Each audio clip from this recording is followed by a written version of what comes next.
My name is Bonnie Moore. I'm a harpist and I'm also a vocalist. A lady down the street played the Irish harp, just a small little harp, and I put that down on my application to junior high, and they put me in advanced orchestra, and I was able to get started at school. And then I've just kept playing since then. With weddings, we talk about music, what mood they want to create, whether they want traditional wedding songs or whether they'd like something a little bit different. And all can be done on the harp. I mean, I do everything from the classical and the standards to a little more modern and some jazz and things like that. So what mood we want to create, pick out the music, and then it's also real important with the harp that you've got a stable setting so the harp can sound best, whether it has to be on a solid surface and in some sort of shade rather than in the open sun because it'll go out of tune.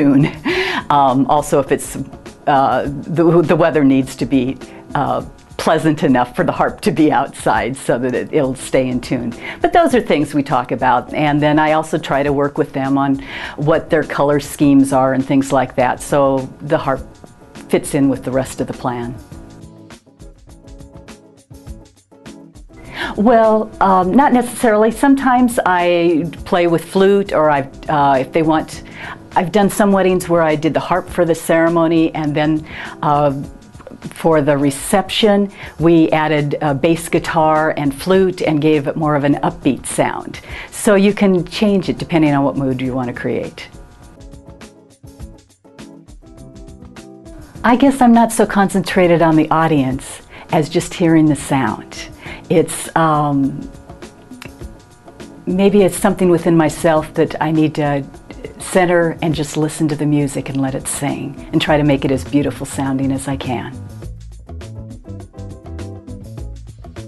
For me, before I started harp, I think I've sung since I could talk, in fact, probably before. And so I'm really cued into the vocal line and just wanting the music to sing. And there's something about vocal music that touches the heart in a way. So that's what I'm trying to create on the harp, is that same sort of music that really can touch somebody's heart. For a wedding, often I just play harp before while people are being seated, and then we might pick out one or two songs that are special, either before the ceremony or maybe during the unity candle or the sand ceremony, and I might sing something there, or sometimes they'll want a special prayer sung. In a Catholic service, then I end up singing quite a bit more if they want some of the I try to pick music that fits the occasion. Obviously, for a Catholic wedding, I would pick quite different music than I would an outdoor wedding somewhere else that was casual. So we adapt it and sing where it's appropriate. Usually outdoors, it's a little more casual atmosphere, and I might not do as much classical. I'd be a little more contemporary, romantic songs, things along those lines, rather than where in a church or a more formal setting, I would probably do more classical. The harp is one of the oldest instruments. It goes clear back to, in Genesis, they talk about Jubal inventing the harp.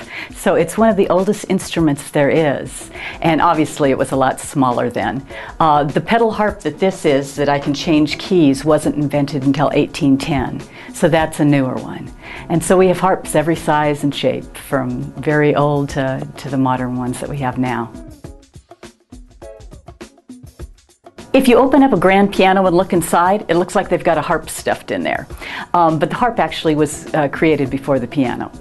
So, but they are similar in the way that they're laid out. Where the black notes on the piano are there, I have pedals instead. I have 7 pedals on the harp, and that's how I get my sharps and flats. I try to practice regularly and I play in a lot of different such situations. I play for afternoon tea at a hotel in Beverly Hills, and I play in the hospital, and I play in church. So I'm playing in a lot of different places, and there's always something new to learn, so it keeps it fun and fresh. Parties, baby showers, wedding showers. I do a lot of women's clubs. events, social events where they might want a half-hour program, or they might want background music. Both of them work, along with church events. So a variety. It keeps it fun because there's all sorts of different places you can use the harp. Very much difference in style, how I would play. Like an afternoon tea, I probably would go a little more towards the classical, and you want to have a very elegant atmosphere there. Certain events, if I'm playing a program, you want to have some upbeat things that keep people's attention and get them enthused. When I'm playing in the hospital, I want to play very relaxing, quiet music that's going to help people relax and create a healing atmosphere. So there, and everywhere in between, depending on what the situation is. It does, more so in programs than when I'm background music. When I do a program, you can see, you can kind of get a feel for the audience there and see what they're enjoying, and sometimes I might change a song or two because I can see what they like. Whether they seem to be really like the singing, then I'll add more singing to it, or upbeat type things. I practice separate from the instrument and do vocalizing as anyone would if they're working on voice. But I do a lot of singing with the harp too. Then I don't have to worry about working with an accompanist. I've done quite a few birthday parties, and that can vary too. A unique one I did last year, they wanted me to play for a woman's, I think it was her 95th birthday party, so they brought everybody there and it was like a concert I put on. And then I've also played for children's birthday parties. So it's fun variety, and of course in a children's party I'd probably play more Disney tunes and things that would appeal to a younger audience. It's always interesting to watch, especially young children. When they come see me, they'll walk and they'll just stop. They're kind of entranced by it. It kind of just captures the attention there. And I have to laugh. One of the funniest situations I played in about a year ago was in a bar. They kept telling me to, oh, come play, we want you to come play here.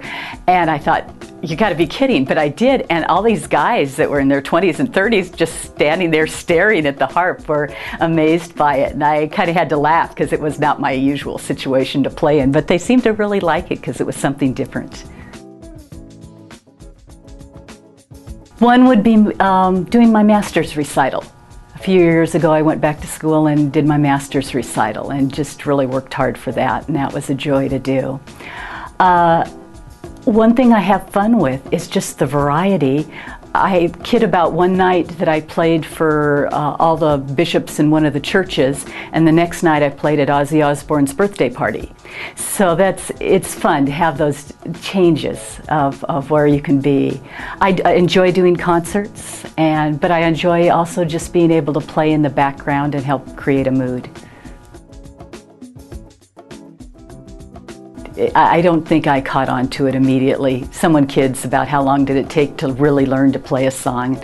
I'll joke about until I really felt the harp come alive. It was probably about 10 years when you get the feet coordinated and the hands coordinated, just to really be able to create the mood you wanted. Before that, you're just trying to get notes and hit the right notes, but to really create a mood.